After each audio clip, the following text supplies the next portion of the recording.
Hello, fashionable people, and what are we doing today? We are making a collar. I'm replacing a collar on a shirt for one of my very, very favorite clients. And you'll see what we're going to do is a little bit different from what usually goes on, just because I've been sabotaged so many times by fusing. So I'm absolutely done with that. I'm going to use a template that I've got here, just because, especially with this client, I've done this a few times, so I already have this ready. Um, but obviously, if it's a bespoke shirt, we're going to be drawing this, especially for the client. But in any case, in this event, we're using this shablona, and we're going to start with doing this very thick fusing. So the thickness of the collar, it's really in conversation with the client. What kind of stuff do they like? This client likes a bit more of a softer collar. So we're going to use one layer of this very stiff interfacing, fusing, whatever you want to call it. And then we're also going to be using some silicia, and that is what's going to give us the stiffness in the collar. Now, the thing that is really going to set us apart, and on the right side here, is that we're not going to be using, or we're not going to be gluing this interfacing, this fusing directly onto the fabric. Like I said, I've just been sabotaged so very many times that I've finally just given up. I don't know if anyone out there in the DAW beta has any secrets of how you can do a fusing and not have it sabotage you at the most inconvenient times and just bubble up for the most fantastic client you've ever had, and then all of a sudden he washes his shirt once and it gives him a bubble collar. If you don't know what I'm talking about, you can see here this situation is what I'm talking about, where the glue is starting to perish. Now, obviously, that it does happen over time. It's also why we don't fuse the suits, why we use the horsehair there. And it's actually that whole concept that really led me to develop this means of doing the collar. Sorry about the shaky camera, just reflects my shaky personality. So, um, these shavlonas I have, they don't have any seam allowance. So, in other words, the shape of this thing is now the exact shape of my um, finished garment, or in this case, the finished collar. So, although maybe I shouldn't. It's not exactly true. There is a 1 centimeter seam allowance here at the bottom. You'll see as we go. Basically these templates are designed with my method in mind. So if they work for my method, they might not work for yours, but you'll see how this all comes together. Okay, so we're going to need one of those fusings. Then we're going to work with silicia. Silicia, if you don't know, it's a very densely woven cotton, and it's very helpful in a lot of things. It's really a good replacement for fusing. Of course, it doesn't have any glue, so you can't fuse it. This you have to join onto your garment by hand. I am doing a white shirt, so I don't really want any random spots of dirt. Don't know what that was. Okay, so this silicia, I'm going to be, I just want to see, I love to save fabric, so I just want to make sure I'm not going to waste anything. That's going to be fine. Okay, so I'm not going to stress too much about exactly cutting that out. This one I'm going to cut as exactly as possible, because this again is going to be the final shape of the collar stand. Now these I got from a really good friend of mine in Germany, who gave me all the different sizes of the collars. And I just really love these collars. Whenever I'm doing something very quick, I just use one of these pre-made collars or pre-drawn collars. But obviously for a bespoke shirt, I would draw a collar specifically to the measurements of the client. And yeah, here you can see at the top where I've been drawing, it's the 1 centimeter seam allowance that joins into the collar fall or the collar itself. This one I'm not too stressed, as long as that encompasses the collar fall, that's fine. So this one is done. So here I'm not even really going to bother cutting that. I'm going to make sure that I cut nicely on the collar stand. Okay, so that is done. Collar fall is done. Collar stand now. Just cutting a little bit off camera. Yeah, I can't say anything too exciting about this other than that I absolutely love these friction pens that disappear with heat. I don't know how I functioned before. It's actually the lady who does my embroidery. She told me about these things because, for embroidery, she'll just mark on the garment where the embroidery needs to come, and then she'll do it, and then just irons it, and it disappears. It's just phenomenal. And of course, for us, it's just such a blessing to be able to just iron away. And especially what I love is it gives you such a nice, neat, exact mark. And let me tell you the amount of trauma I have from those blue washable pens, because no matter how many times you erase them with water, the blue just bleeds somewhere else onto the white garment. You end up spending a whole week chasing that blue edge. But these pens, just a word of warning, always double check that they are not going to leave a random mark. I'm just quickly going to chat with this client and then we'll continue. Right, so we've got that one collar stand that's pretty exact. And then I'm going to do a second one. So I'm just going to use all my edges, because Alicia is quite a narrowly woven fabric usually, not all the time. So as you can see here, I've cut a lot of collars off. So I'm always trying to use the extra pieces. Of course, you should only be cutting this in one direction, but sometimes I just like to live on the edge. Okay, so this next one, we need about 1 centimeter seam allowance all over. And again, I'm not really going to stress about cutting that exactly. I'm just going to get us sufficient. So this is like a habit I get from the Italians, because they just they cut it like this and then they work smaller and smaller and smaller. So it's a bit of a balance between that method and the German method, which is super exact all the time. But yeah, so you'll see, this is just the method that works for you. Lol. This is the method that works for me. Obviously, if you have another way of doing it, that's great, as long as it comes out fashion. And the really important thing here is that we're not gluing directly onto the fabric. We're making sure we've got a bit of space. We're using this silicea as our fusing, as our stiffening for the collar. So here is just some plain white cotton that we're using for this shirt collar. The shirt itself is plain white cotton. Just trying to figure out where I am on the shirt. Here's the selvage. Okay, so I should be cutting, or should actually be cutting in, in this direction. Yes, no, that's fine. For a garment, I feel it's really important to make sure you're cutting on the correct grain. For a collar, like I said, I can really sometimes cheat a little bit, because I just don't think it's really going to matter if I cut on the warp or the weft.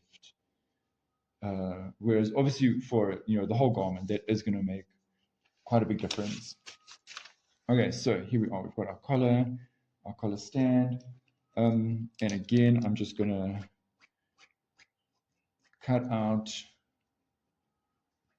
This does cause a bit of waste. I have to confess that. Obviously, if I did measure this out a bit better, then there would be less waste. At the end of the day, I need 1 centimeter seam allowance all the way around. It is just easier for me like this because you'll see as we go, we have to, in a way, like shape the fabric according to the schablona. So this is just easier for me. Judge me if you must. So I'm just going to cut out this, these pieces. I'm going to hit the iron because we don't really want to start working until we've got these creases out. This kind of thing, if you're fusing, you're going to fuse that crease there, and it's going to be there forever. With this method, because we don't fuse directly, it's not such a drama. With the wash, those kind of creases will come out, but it is better to get it out first because you really want the fabric to be as flat as possible before you start working on it. So, long story short, 2 collar stands, 2 collar falls.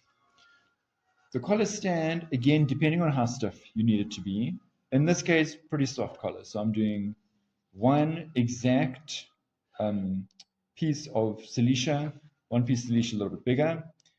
On the collar 4, I'm doing 1 fusing. This one's really thick, and 1 piece of silicia, a little bit bigger than that.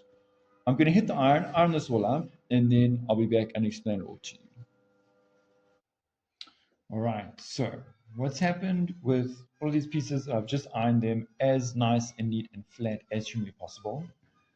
The collar 4, let's start with that. So as you can see, I've ironed the fusing onto the silicia, and this is why I cut the silicia out a bit willy-nilly, a little bit bigger, because this fusing is the shape that I want, with 1 centimeter extra seam allowance to go into the collar.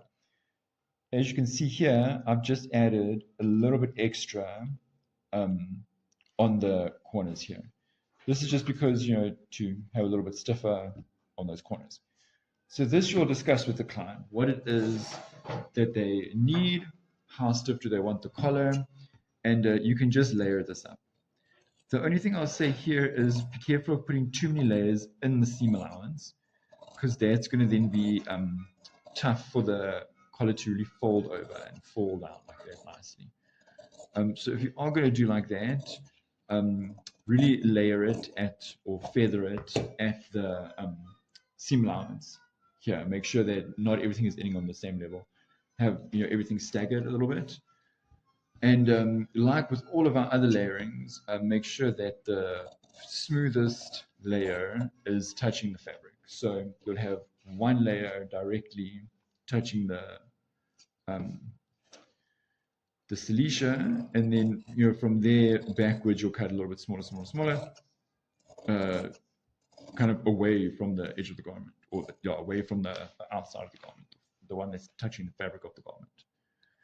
So we can look here. What I'm doing is now trimming this back towards the shape that I had originally.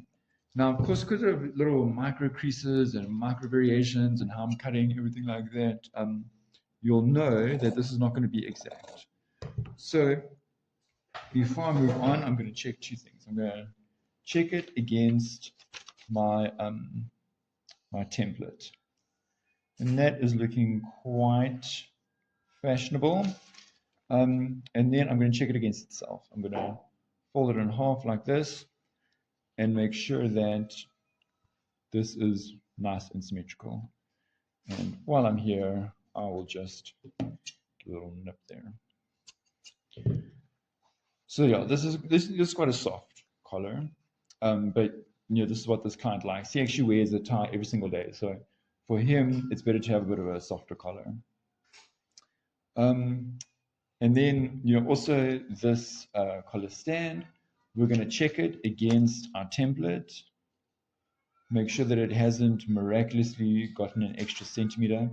It has gotten a little bit longer. You can just see just a little smidge there. I'm going to trim that back a little bit.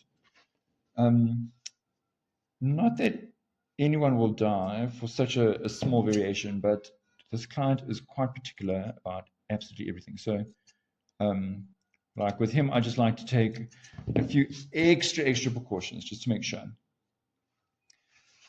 So what are we going to do now? Let's do the easiest one. This is now the collar stand. I'm going to take one of my fabrics. Now this, because it doesn't really show the wrong side or the right side, I'm just going to mark which side is the wrong side.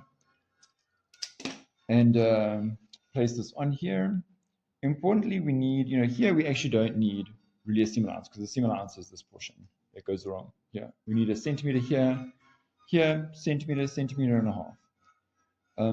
So again, yeah, I'm just kind of laying it out like that. Obviously, we should really be aligning this grain line, etc. But yeah, honestly, I just don't feel on the collar and the collar stand that it is so important. So I'm just putting a pin here and there just to keep this in place. And you guessed it, it's basting. Basting is happening. Now, usually I like to baste in some other color just for funsies. And I've got a whole bunch of cotton that's just so old, it's too brittle to really use for the garments. And yeah, then we use that for basting, just so that it actually has a use. But when I'm doing white, I like to just do everything in white. It's just a bit of a stress of mine that we're going to get like some random color or some dust or something onto the white. So here I'm going to start. I don't even need to be that extra. I'm not going to put a knot here. I'm just going to go twice in one place. And I'm just going to go around and baste the rest of this. So while I'm doing that, I'm going to maybe say, about the fusing situation. So far, the best method I've best method I've learned for fusing is to fuse directly on a hard surface. So not, like an ironing board that has a soft surface, but on a piece of flat wood. Of course, to put the iron like this, up, down, up, down, up, down, like that, not moving it like this and moving the glue. Ironing it like that, and then you're going to move it off of that plank or piece of wood or whatever. You're going to put it aside, and then you're not going to shift it for 12 hours. It must just completely cool down, like 1,000% cool down. And, I must say that is so far the most reliable method that I found of doing fusing. I don't actually iron it on a plank myself, judge me. I iron a little bit with the iron on the ironing board, which is soft. So I do the iron like this, but I don't put the iron for very long in one spot. I just kind of heat it enough that the glue is going to stick. Then I take it over to, I've got a press, a heat press. I press it through there. Once I press it and then I open the heat press, and then I don't move it for, depends, maybe a few minutes, just so it calms down sufficiently, just so it cools down sufficiently. And then I put it to the side from there, and I don't move it for 12 hours. And so far, that has been the most reliable method. I do use fusing, if I'm doing a hem, or there's lots of areas that I use fusing, but even like that, I really have found every now and then it sabotages me. Just jumping back to this one quickly. So here, I'm just kind of notching off there by doing 3 stitches in one spot. Here I'm going to stitch just around the edges, nothing too exciting. I don't want to be too close to the edge because I do want to do a top stitch there. So at the moment, I'm just going maybe 3/4 from the edge all the way around.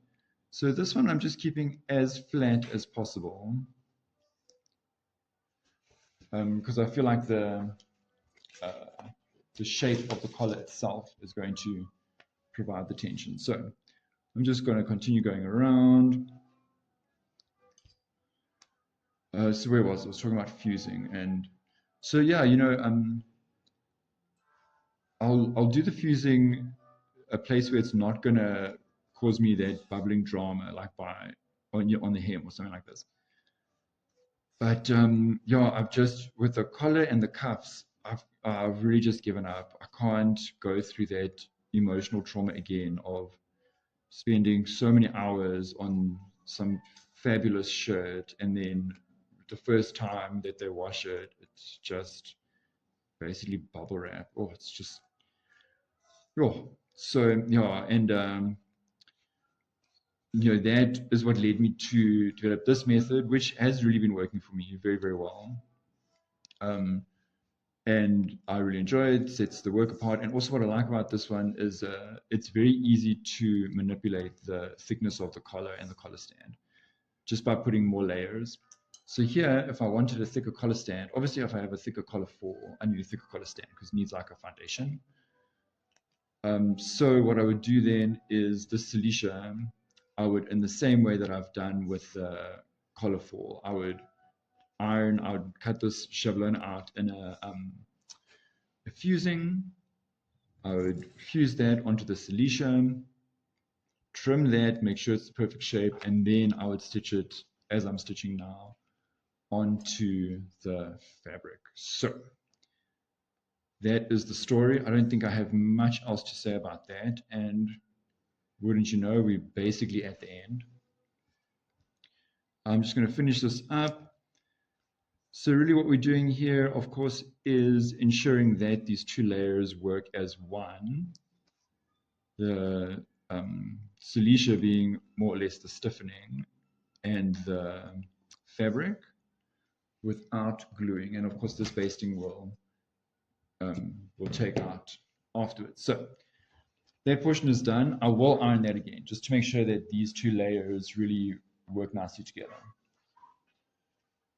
Collar 4, same story, just mark which is the wrong side. And now I'm going to, here I put the Cilicia facing the fabric. Again, I need a centimeter around here. Here I don't really need anything because that has seam allowance included. So letting the Cilicia face the fabric. I'm just going to put maybe 1 or 2 pins.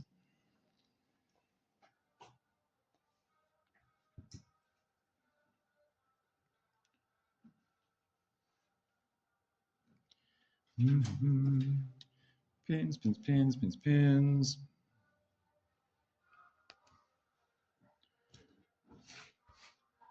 Okay, so this one's basting is a little bit different. I'm going to start here at this portion that heads into the seam allowance, or that is actually, or that heads into the collar stand. Again, no knots. I'm just going to stitch 3 times in one spot. Here I'm making sure that my stitching is inside the seam allowance, so it needs to be less than a centimeter. So I'm keeping it about 1/2 centimeter, 3/4 centimeter, something like that. Should be keeping that flat, of course. And I'm just going to continue doing that. Stitching, stitching, stitching. Nothing too exciting happening here. I'm just going to finish this off. And then what we do is we flip this around and we do a little bit of a different method to secure the rest of the collar.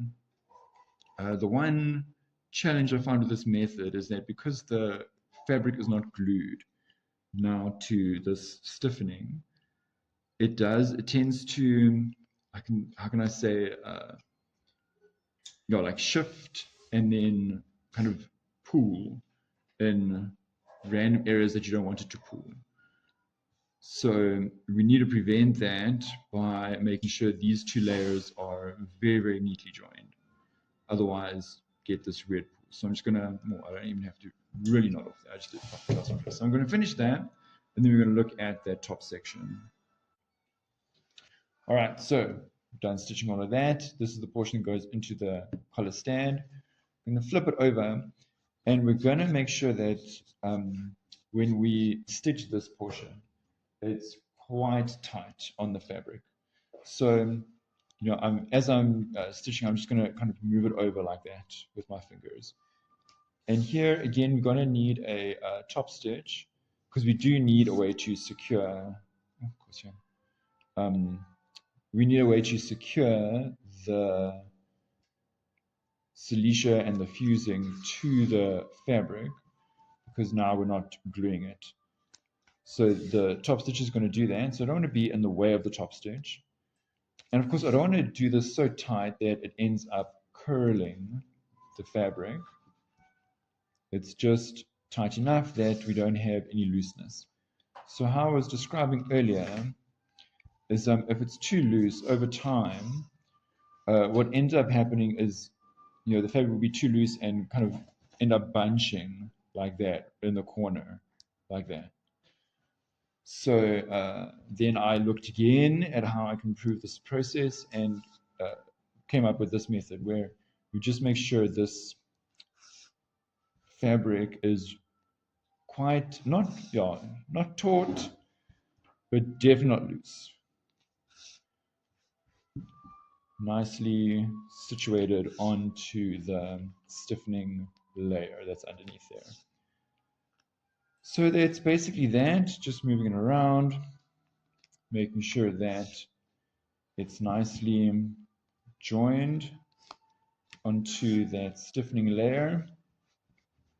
Obviously this one is easier because it's not as stiff. A stiffer one can be a bit tougher to stitch by hand, but this is things we do for fashion. So once I've got that done, what I'm going to do next is cut here, this portion that's going into the collar stand. I'm going to cut that flush with this shape. Might leave about 1.5 mils there just for funsies. This will help to create a bit of layering or a bit of feathering so that the collar can turn a little bit easier. I'm just going to cut that off like that. Done. And then the same with the collar stand, except here I'm going to extend this one to 1 centimeter, 1 centimeter, 1 centimeter, 1 centimeter. I'm going to extend that, so I'm going to cut that off like so. Same here, 1 centimeter. Obviously, you can do this whatever your seam allowance is. This seam allowance is worked out to 1 centimeter. So just going to like so. And here, 1.5. So you see, obviously I could have measured all this out beforehand or had a number of pattern pieces and cut them all out nice and neatly to begin with, which obviously in production is absolutely vital because you're now making 50 of the same. You can't go and do this process with 50 or 5,000. But for us, we do one thing at a time. So to have a specific pattern for that thing, it's a bit of a debate we have here in the studio constantly. Versus like this, where you just have the measurements. This does take a lot more memory, and it is harder to get it exactly the same every time. In fact, it's really not really the same every time. So, 61.5 dozen to the other. At the end of the day, because I'm doing bespoke, this really is not a problem. Here also leaving maybe an extra mil just for funsies. Just going to help with a little bit of that layering. And here I'm going to just cut that down. There we go. All right, so I'm going to hit the iron. I'm going to iron this up. And I'm then going to give that a bit of a top stitch. I'm just going to notch a little bit here and there. Again, this should actually be 1 centimeter. I'm just doing 1.5 because I'm extra. So the notches help it just to move around like that. I'm going to iron that up, give that a top stitch. This collar fall, we're going to stitch this together. So here's the other part of my collar. Also, I can say another challenge with this system is to work with patterns. Oh my gosh, patterns. Wow, just prepare emotionally.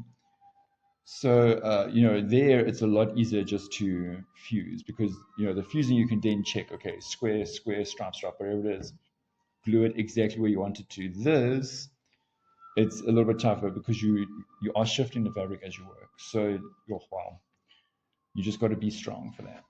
So here I'm just pinning the top portion. Reason is that I'm going to stitch this in the following way.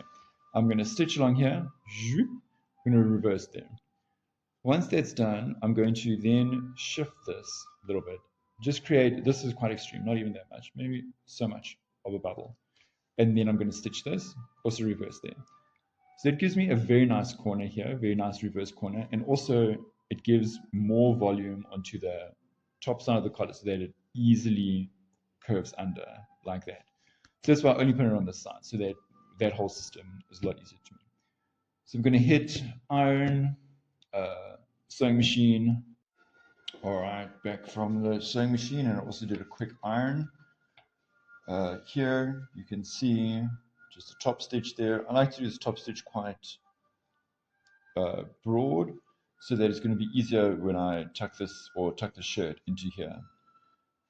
Then this part, the the other side, the other twin of the collar stand. Let's just see, right sides together. I want to shape exactly the same. So I'm just going to line that out there. When I say exactly the same, I mean that only for the top portion. Bottom portion, I could shape now, but I'm just going to leave it because I live on the edge. So as always, doing a whole bunch of pins. And then I'm going to just cut this out.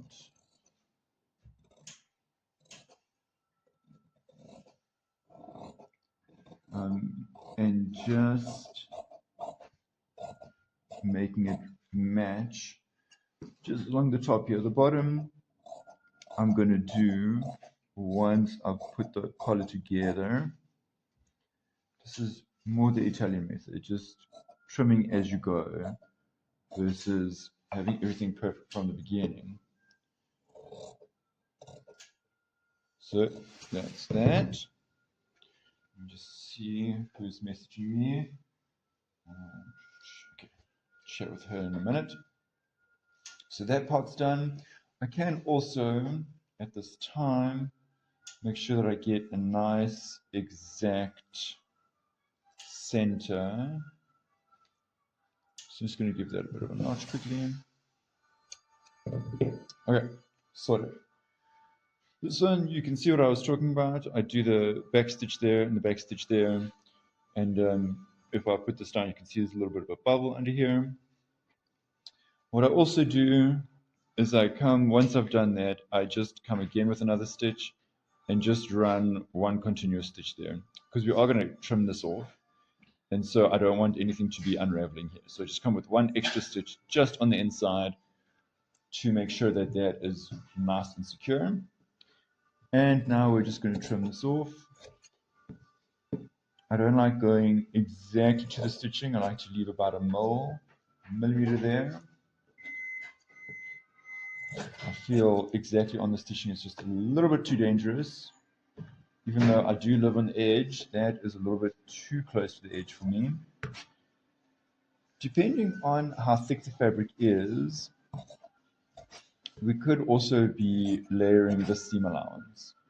So first I do my corners, then seam allowance. Here I'm not going to layer it. This fabric's not thick enough, but if I really wanted to, I could just trim these things, the side that's closest, yeah. So this edge is closest to the fabric, so this must be the longest one. So I would trim this bottom one down. But I don't feel that's necessary. But if your fabric is a lot thicker, then you may be doing like a not a felt, but yeah, some very thick winter fabric for your shirt. Then, if you want a nice crisp collar, you can just layer the edges. So, as you know, I like to use a knitting needle here, even though it is completely illegal. Just gonna corner that out. Then I'm gonna quickly pop to the iron, give this a nice press. And of course, at the iron, what I'll be doing is ironing the underside just that little bit back. Also, when we sew this, I'm not sewing exactly next door to the stiffness here. I'm sewing maybe 1 mil, 2 mils away, so that when we turn this, there's a little bit of room.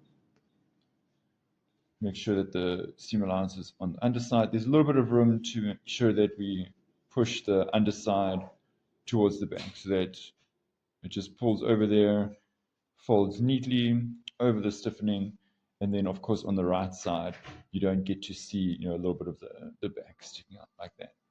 So I'm going to do that and we'll continue from there. So I've ironed this and I decided I'll just stitch it one time. An important thing I did was check that my edges look the same, so that obviously they look the same. Then I just gave it a top stitch. I do medium broad top stitch. And obviously this is now what's holding the stiffening in place. You can, at this point, take out this basting. I like to take my basting out right at the end, but you may as well do it now since I already started. And of course, this one we're not going to take out, this basting. That's just going to remain there permanently. So out with the basting. Then what I'm going to do on the back side, I'm going to, again, just really make sure my fabric is tight. I don't want any random bubbles. Obviously, it's going to be on the bottom side, so no one's going to die. But it's just going to help my collar to roll nicely like this if there's not too much bulk at the back here. Especially here on the corners, I'm going to pull the fabric till this just lifts up that slight bit. I'm putting it a little bit away from the edge because I actually want to stitch that. So I'm just keeping it nice and tight. Putting a pin. And what I'm going to do is head back to the sewing machine and do a stitch just here on the edge, just to lock that shape in place. So I'm going to do that, back in a sec. Right, back from the sewing machine, having stitched that bubble in, and I'm just going to trim off this excess. From here, we're going to now join the collar fall and the collar stand. Again, just checking that these two are the same and getting my center.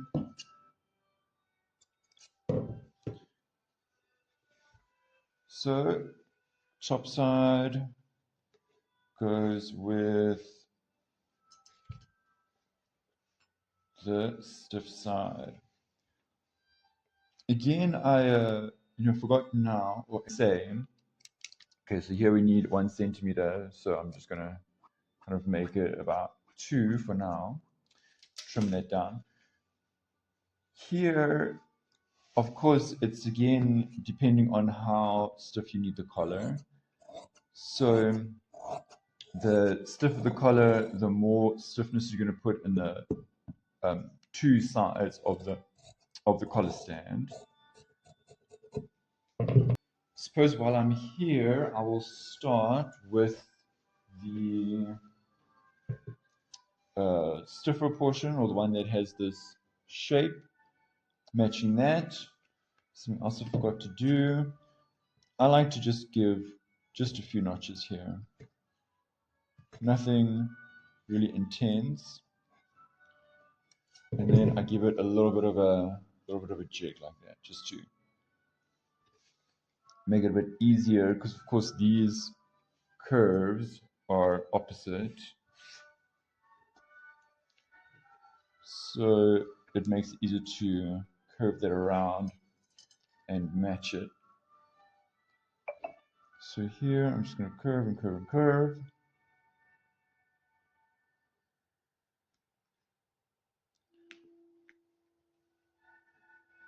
Keep curving.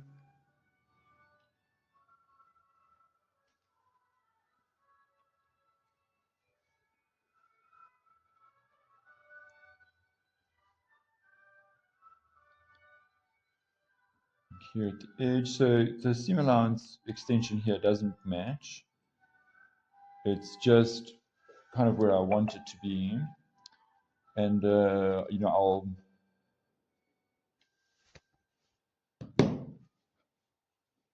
just sort it out as I go.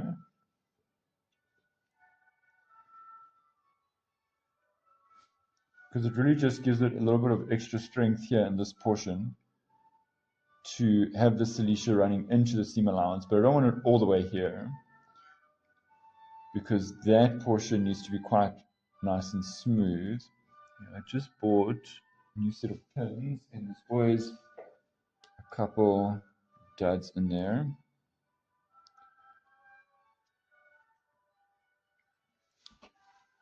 And then I check here to make sure that collar 4, collar stand, everything is going to match up quite nicely. Yeah, looking good. Okay, so I'm going to pop to the iron, iron out the silicea and baste this, and then I'll pin it to the wrong side of this. And then I'll just stitch along the edge here. Again, not right on the edge, leaving maybe 1 or 2 mils. Here, obviously, 1 centimeter seam allowance. One thing, here's my little trick. I don't start my stitching here at the end, because then these threads would be chilling out here, which would be very unfashionable. So I start stitching here so that my loose threads are going to be in there, easier to tuck in, much fashionable. So once I've stitched this, before I go any further, before I even touch the scissor, I'm going to turn this inside out, just give it a little bit of a press with my fingers, and check that both sides are the same. I always check as I go because I don't want to come right to the end and then realize that I've made a small error and have to unpick all of that top stitching and spend all of that time in therapy when I could have just checked as I was going. So this is actually looking more or less okay. I'm not very happy with that. See, there's just that little bit extra on this side, as you can see there. So I'm just going to pop quickly back to the iron, to the sewing machine. Just stitch this one ever so slightly closer. Just going to mark that. Going to stitch that one. Then I'll pop over to the iron and iron it properly, and then again check, are these two edges the same? And here I just trim this down with a zigzag, not very close to the edge, and I just trim a little bit of the collar fold, just like that, just to make this transition portion a little bit easier. The rest I don't trim, but if you are doing something like a fleece, I have a fleece shirt that we did this, we just trimmed down a little bit here as we were going, just so that there's not so much bulk in one spot. So I'm going to pop to the machine, stitch this just that slight little bit closer, and then pop to the iron, sort that out, and we'll go from there. And that is also why I'm doing this video series, so that I don't have to rely so much on memory. I can actually have an external library of all these jobs that I do, so that I don't have to remember every single one. I can just have it kind of outside of my brain a little bit. So here I'm going to just stitch a little shape. I'll show you now once I've done it. And the distance here is 7 centimeters from the edge, 7 centimeters. Of course, I did double check after I'd ironed that these two are matching very nicely, making very fashion. And then what else I'm going to do here is just stitch out or mark out my 1 centimeter seam allowance. And then I'm going to cut and baste that. So you will see when I was basting the silesia onto this under part of the collar, I kind of ran out of energy over there. You see, I ran out of cotton, ran out of energy. So that's really not a problem because as you see here, I am just gonna cut this down now. So let's cut that down. Sometimes if I feel very extra, I'll first baste and then cut. Today, it's just one of those days where I'm gonna cut first and baste second, living on the edge.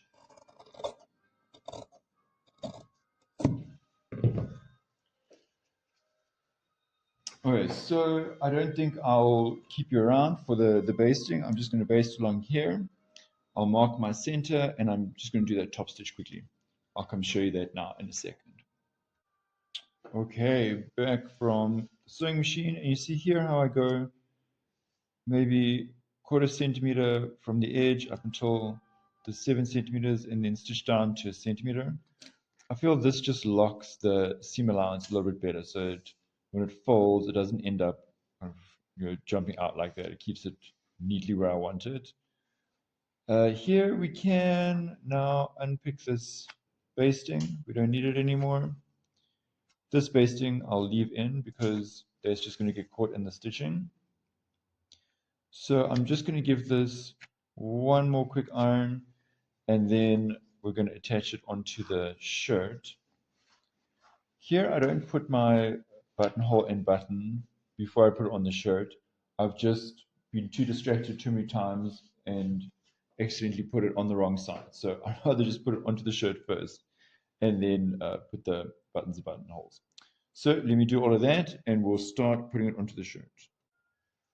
All right, so I measured out the collar of the original shirt and it's obviously shorter. That's why we're doing this replacement. So what I did there, well, what I'm doing here is just kind of marking my stitch line. Put that aside. What I did here, so I first marked the 1 centimeter just to see what I would get if I stitched it there, too small. Went to 1.5 centimeters. And here on the back, you're not going to increase. So you're going to keep that at 1, but then you'll come to 1.5, 1.5, like that. So what I'm saying is if you need to expand the neckline, you don't expand this back downwards. You keep the back exactly as it is. You expand on the shoulders and then here on the center front. So having done all of that, we've got this to more or less what I need. I'm not going to cut that off because it's going to create extra trash for the oceans and also make future adjustments a little bit more difficult. So all I'm going to do is just put a notch there so that it's going to be easier for me to get to that 1.5 centimeter seam allowance. I'm going to go from my center back. Let me just double check that that is in the center. Not exactly. I'm just going to redo that center.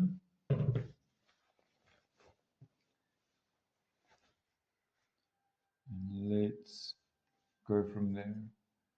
So this is one of those jobs that I just prepare emotionally to do 2 or 3 times until it comes together nicely.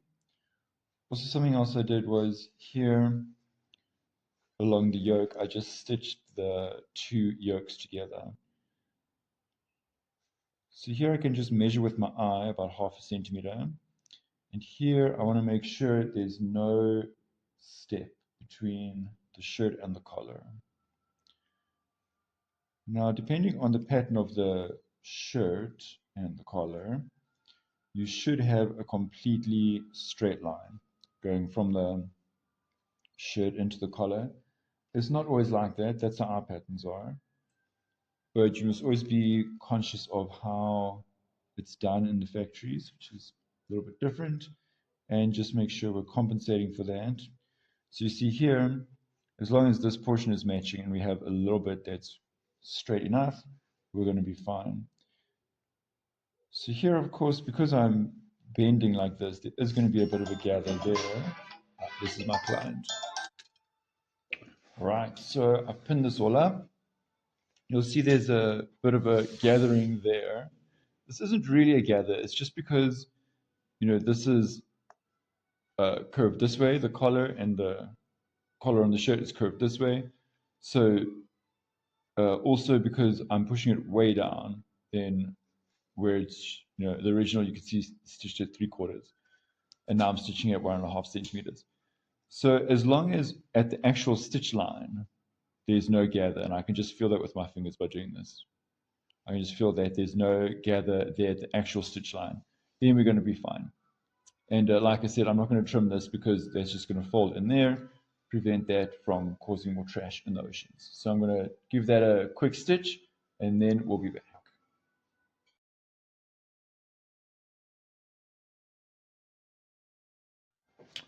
All right, so here, very, very importantly, is we're going to iron this before we carry on with the stitching.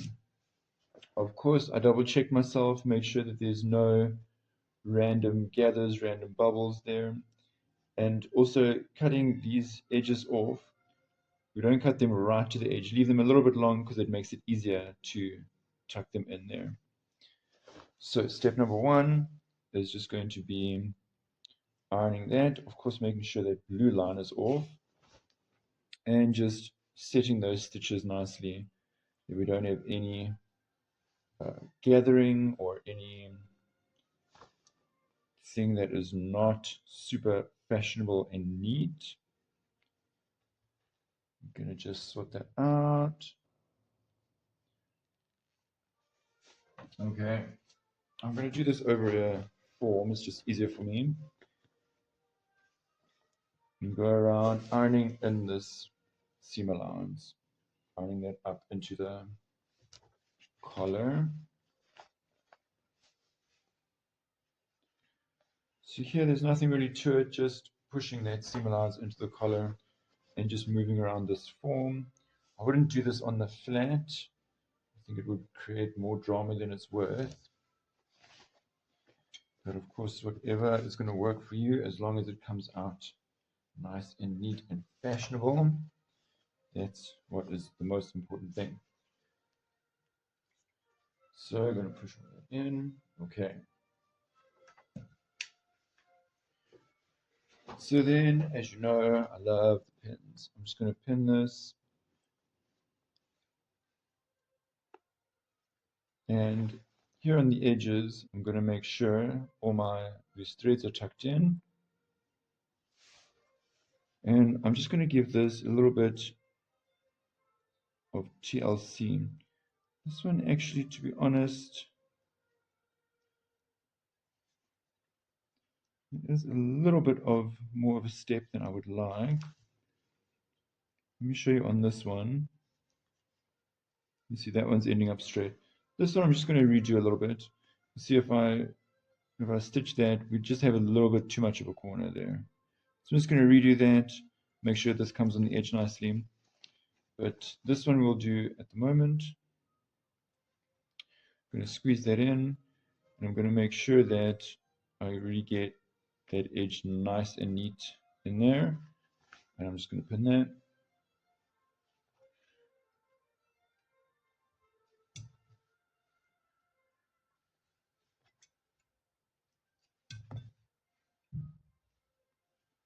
There we go.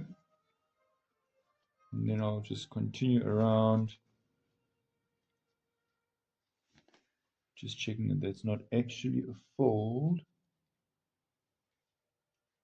It's a little bit too much of a fold for my liking. So I'm actually going to redo this section and this section, just getting that nicely on the edge and making sure this fold is not there. And then I'll come back and do this exact same thing. Just pin it all along the edge, and then I'll do a top stitch right near the edge there. So that is that. Nothing too exciting happening here, just having finished stitched those two edges. I'm just going to come back here and do the pinning and the ironing up and all of that fun stuff. So you see here, just pushing that in to the seam allowance, pushing into the seam allowance.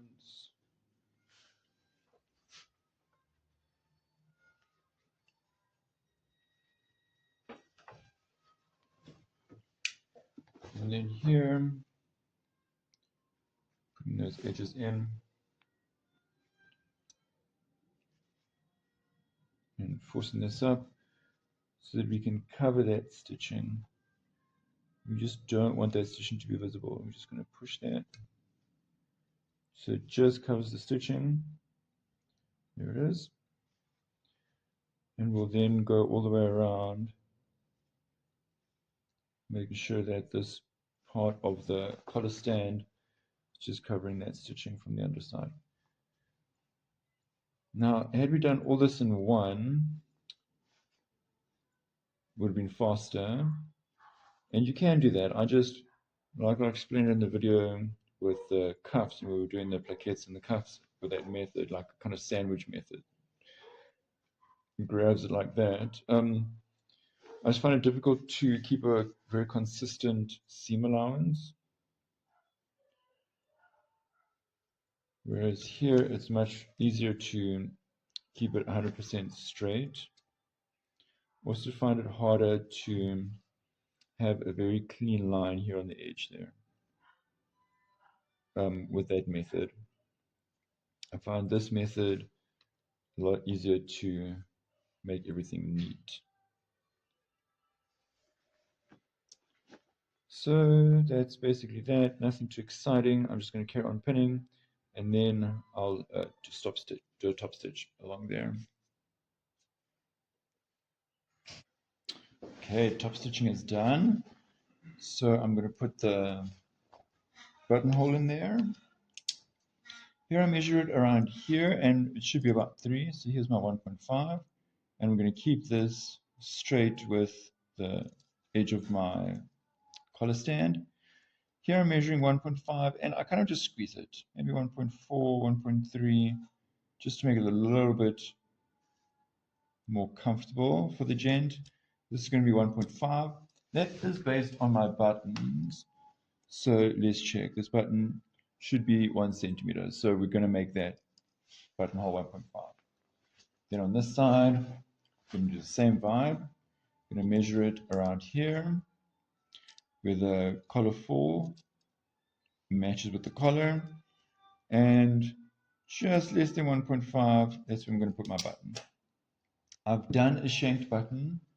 You can just go check that out. Buttonhole. Yeah, let's pop to the machine. Let's do a buttonhole together. Not going to automatic. Let's pop to the machine. We're going to do a buttonhole together. All right, this one we're going to do without a buttonhole foot. I'm just going to do it with a regular zigzag foot. I'm going to select. Now most buttonholes start going a zigzag forward like this. I'm going to start with a bar tack at the back. I'm going to make sure my stitch length is on buttonhole. And here I'm just going to do a few stitches as a bar tack so that I know when I'm coming back where to stop. Then I'll switch number 1, do the zigzag coming forward.